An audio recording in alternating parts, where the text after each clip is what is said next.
Hello, everybody. Thank you for my subscription. It's growing, and I hope you will like the subject. Today's subject is about fantasy addiction versus rich, prosperous, wealthy. And I will explore those situations and help you to understand how fantasy addiction stops us being prosperous and wealthy, and what the difference is between just being rich and being prosperous. So let me just read something from my book of wisdom just to start the thought. Let me just put my glasses on. Very important in my age. This piece is about Tao, and it's a wonderful little piece which helps us to understand my thing. The Tao is the law of nature, which if you can't depart from even for one instant, if you could depart from it, it wouldn't be the Tao. Thus, the mature person looks into his own heart and respects what is unseen and unheard. Nothing is more manifest than the hidden. Nothing is more obvious than the unseen. Thus, the mature person pays attention to what is happening in his inmost self. Very interesting, isn't it? Nothing is out there. And what is fantasy? What the fantasy is all about? The fantasy is a complete lack of reality. The fantasy starts in childhood. Very clever children often depart from the reality of their childhood. If the life of theirs is tough, it's a bit traumatized, it's a lack of mother's attention and also father. And this helps children to cope. Children's nervous system is not developed when they were small, and they need to somehow survive it. So we often say that the eccentricity and madness is close, that it's only one hair difference. And the eccentricity and fantasy sort of go together with the child. It is an extraordinary addiction. It is probably one of the most powerful there is. It's at the bottom of love addiction, fantasy, and imagination that all will be well is also suggesting that we are entirely passive, that life will happen to us. Somehow somebody will rescue us. And you know, the only time when we are rescued is the time when we are small children. When we are babies, we need parents to take care of us. Whereas when we're adults, we cannot afford to wait to be rescued because it is so expensive in every shape and form. And that means we're not going to be either prosperous or wealthy. We might go into, I want to be rich. The amount of people who taught me in my practice, particularly men, but also sadly nowadays a woman as well, do you know, I just want to have a lot of money. I don't care. I just need to have a lot of money. Their whole entire life is connected to being rich.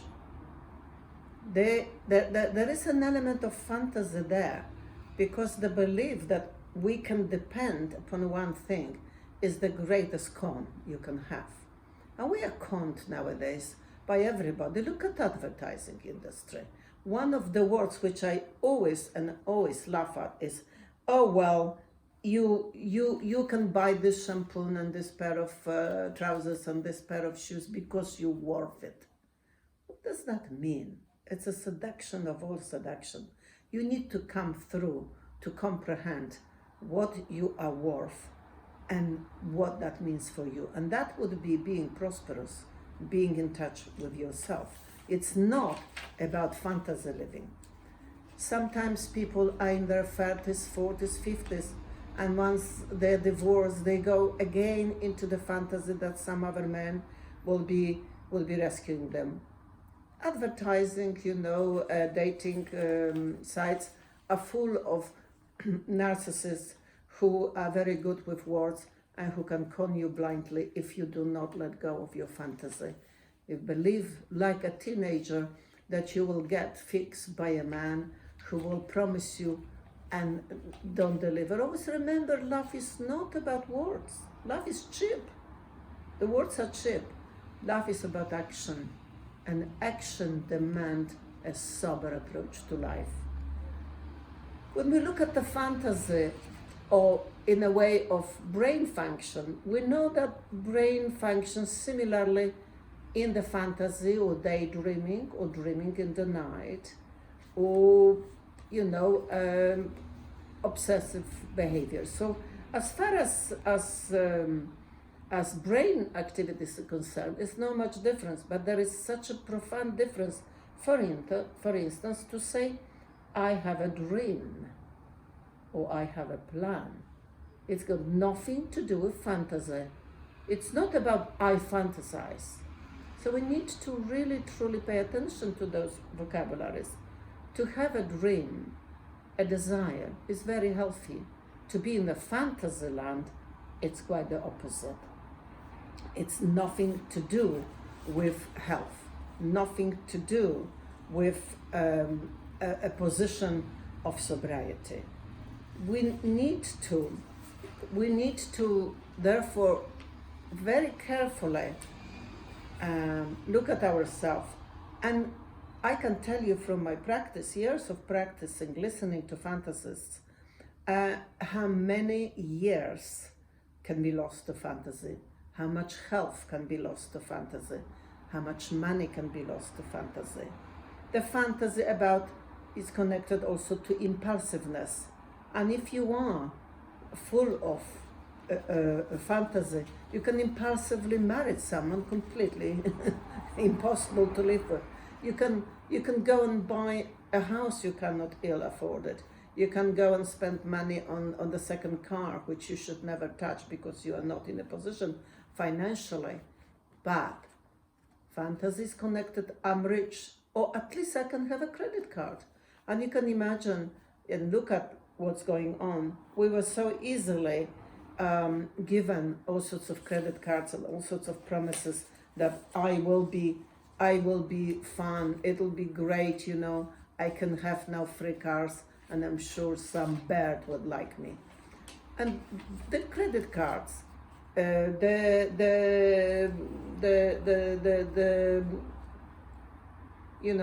holidays, yes, you're worth it, but is it worth it for you?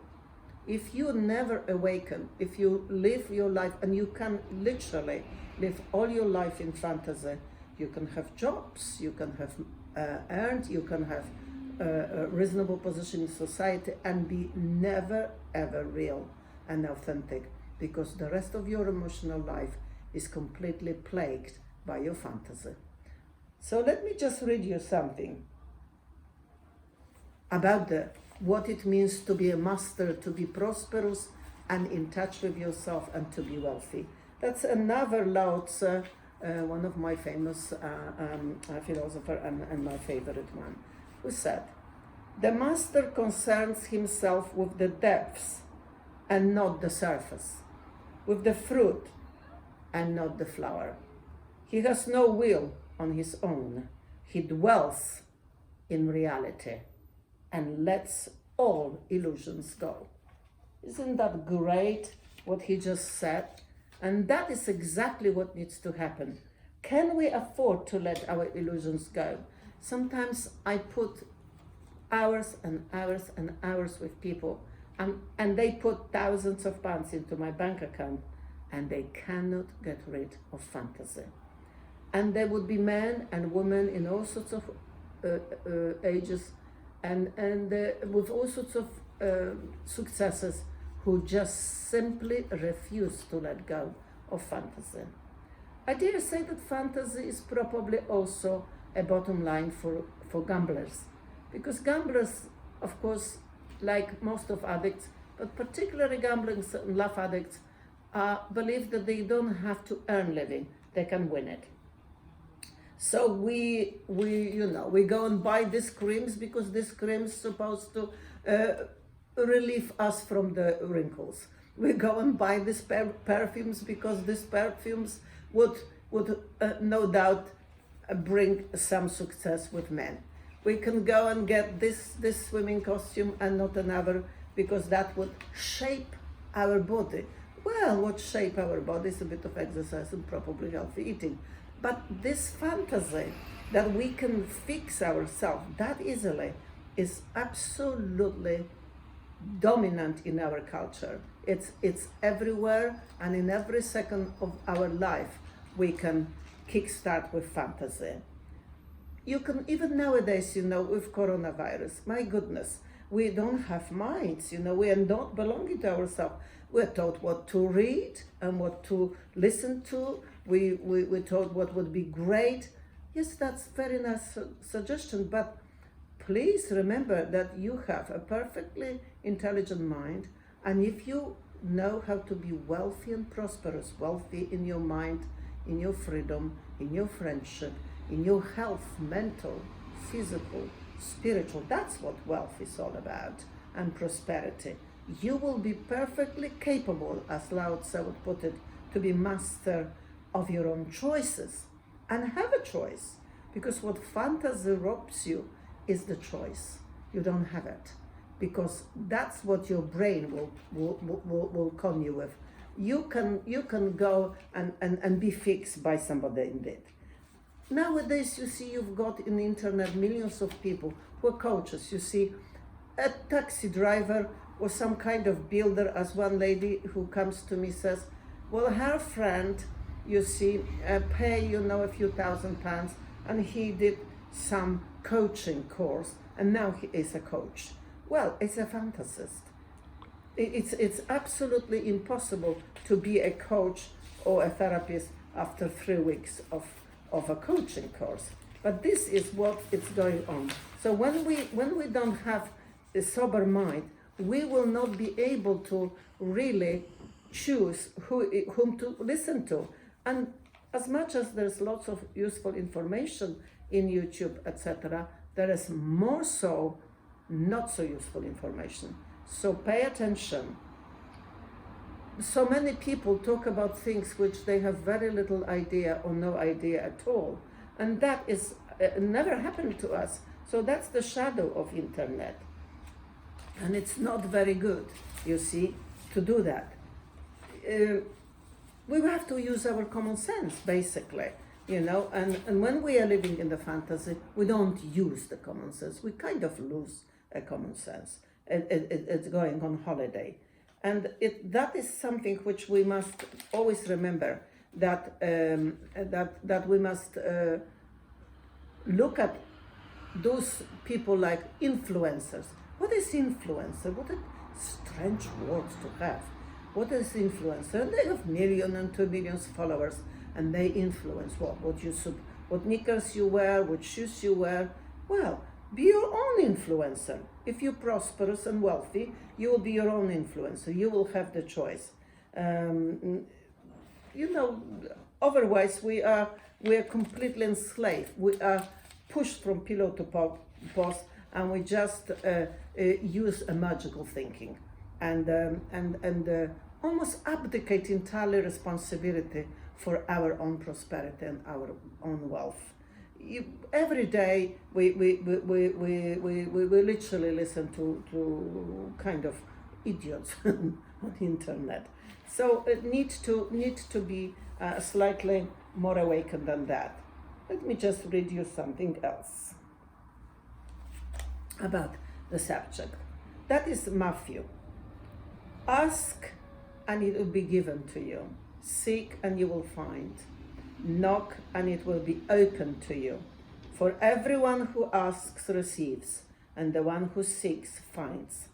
And to the one who knocks it will be open. And that's what I mean. We can actually be our own being, and we can rely on a higher self, not on our fantasy, and we can rely on our integrity and on our faith that things will be done if we take care of being responsible and work towards it. fantasists dramatize, fantasists lie, fantasists are not really worth much. And part of us which is holding to fantasy is usually a child part and teenage part. And we have to learn to say no to our own fantasy when we're adults, to the people who con us, to life which invites us because we are worth it. What that means, we are worth it. We cannot actually go there and believe that that's okay. So we don't need to. Very often when you fantasize and it's connected to intensity, you're addicted to intensity. So when you're a bit flat, you don't know what to do, almost to say, oh, well, I don't know what to do with my time. I don't know, I have to kill the time. Imagine the word, kill the time. Time is the greatest and most precious gift to us all. We don't need to kill it, we need to use it well. And if you're a fantasist, you will never use the time well. You won't be able to create because you're perpetually so passive that you wait for it to be rescued by somebody. So richness is one thing, prosperity and wealth is another.